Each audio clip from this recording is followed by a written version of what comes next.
बिस्मिल्लाहिर्रहमानिर्रहीम। अस्सलाम वालेकुम डियर स्टूडेंट्स। आज का हमारा टॉपिक है इंडक्टिव एंड डिडक्टिव रीजनिंग। आज के लेक्चर में हम सिर्फ और सिर्फ इस इंडक्टिव रीजनिंग का क्या मतलब है और डिडक्टिव रीजनिंग का क्या मतलब है वो समझेंगे।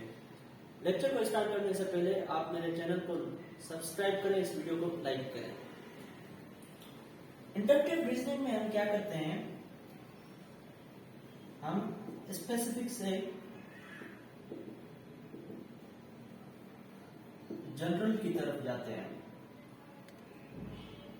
जैसा कि मैं आपको एग्जांपल देता हूं, ये एक बॉक्स है, इसमें फ्रूट से भरा हुआ है।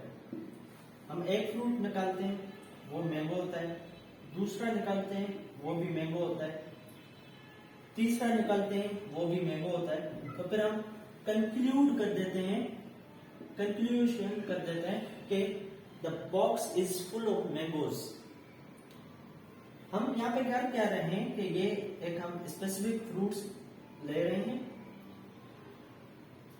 और उसको जनरल में तब्दील कर रहे हैं, जनरल एक अपना व्यू दे रहे हैं। ये यहाँ पे लाजमी है ये चीज याद रखने के लिए कि ये लॉजिकली तो ट्रू है, लेकिन रियलिस्टिकली गलत भी हो सकता है। इसके बरक्स डिडक्टिव रीजनिंग में क्या है कि हम जनरल से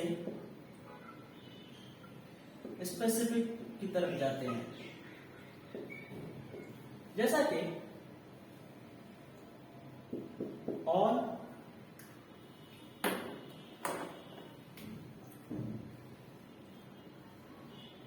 men are mortal,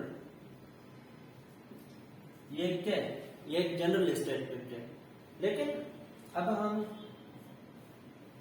specific statement लिखते हैं, अली इज मैन।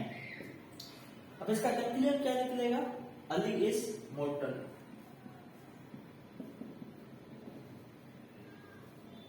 ठीक है, अब हम जनरल स्टेटमेंट से स्पेसिफिक की तरफ आए।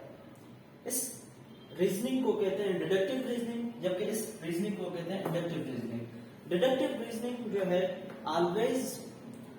is always realistically true, whereas inductive reasoning is not always realistically true.